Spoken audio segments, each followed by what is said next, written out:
Bonjour, je suis Evelyne Mester, l'auteur de Mon enfant, mon égal. Pourquoi ce titre? Pour interpeller ceux qui sont convaincus par l'égalité dans la famille vont tout de suite se sentir concernés. Et ceux qui sont choqués vont dire mais qu'est-ce que c'est que ce truc? Donc j'aimais bien l'idée d'attirer l'attention pour que le sujet soit discuté. Alors souvent on entend les parents se plaindre, oh, c'est difficile d'être parent, les enfants obéissent pas, plus personne n'écoute, les grands-parents disent ouais, à notre époque, nous au moins on les faisait obéir. Et du coup la plupart des gens se disent bon ben il faudrait qu'on revoie un peu le système d'éducation, nos méthodes d'éducation. Donc on trouve beaucoup de livres, de vidéos sur des méthodes pour faire en sorte que l'enfant se sente bien considéré, mais en même temps qu'il obéisse, parce que ben quand même on est le parent, on est au-dessus, c'est normal, et qu'il faut lui donner un cadre et des limites. Je vois les choses autrement. Selon mon expérience personnelle et professionnelle, je remarque que les personnes se sentent beaucoup plus épanouies, beaucoup plus à même de faire plaisir aux autres quand elles se sentent entendues, quand elles se sentent considérées. Voilà, moi personnellement, j'aime pas obéir aux instances suprêmes, j'aime pas l'autorité envers moi, je suis assez... j'ai envie de faire ce que je veux, tout ça, donc je me dis, ben, les enfants, pourquoi on les force à faire ce qu'on veut nous? Pourquoi on les cadre? Est-ce qu'on a peur de quelque chose? Donc pourquoi les enfants, eux, devraient encore être dirigés, commandés? Alors bien sûr, ce qui nous vient tout de suite, c'est ça va être le chaos si on fait pas ça, ça va être le freestyle, les enfants vont partir en vrille, les parents vont se retrouver à plus pouvoir savoir quoi faire de leur enfant. Et je crois que c'est là qu'il y a un truc pour moi qui cloche.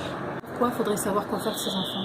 Pourquoi on aurait besoin de les contenir? Qu'est-ce qui se passe si on décide de plus les contenir? Je fais facilement le parallèle avec la façon dont on a considéré les femmes pendant très longtemps et dont elles sont encore considérées dans certains pays, même en France des fois. C'est la femme doit faire ce qu'on lui dit. Pourquoi? Parce que elle est très mûre dans sa tête en fait. Elle est trop frivole, elle ne peut pas avoir les mêmes responsabilités que les hommes, il faut des hommes à certains postes, c'est important et tout ça. Ben voilà, ça choque un peu plus à notre époque. Et les enfants qui se posent la question finalement de leur place dans la société, de leur place dans la famille. Est-ce qu'on a le droit de décider pour eux? Est-ce qu'on a le droit de leur mettre ce fameux cadre pour leur dire « Moi je sais, t'as un cadre, je suis bienveillante pour toi, j'ai de l'expérience dans la vie, donc dans ce cadre-là, tu as le droit de faire ce que tu veux. » Mais on peut le mettre comme ça aussi le cadre. T'inquiète pas, c'est pour ton bien, je te surveille, que tout aille bien pour toi.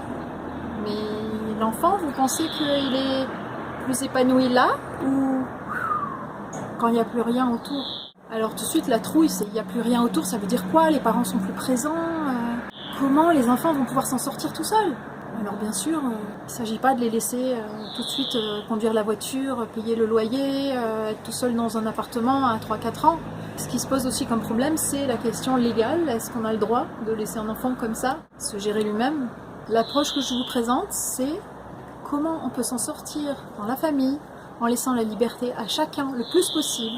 Comment on peut fonctionner en mode égalitaire sans que le parent soit au-dessus de l'enfant, sans que le parent soit le sachant qui va tout enseigner à son enfant, et comment on survit à ça.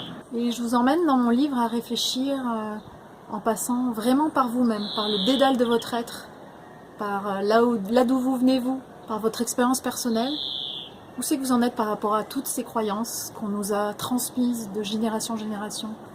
Et je vous invite à vous positionner, à faire les choses en conscience. On ne voit pas que les enfants sont opprimés, on est tellement habitués à cette espèce de domination qu'on a envers eux qu'on ne le voit plus.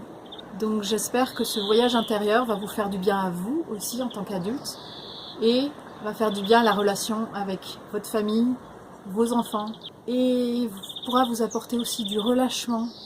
Souvent on est en tension d'être parent, c'est attention, il faut faire comme ci, comme ça, on observer, juger, du relâchement. Et comment pour autant faire en sorte que ça se passe dans la famille, qu'on finisse pas tous à s'entretuer. Donc bonne découverte et à bientôt.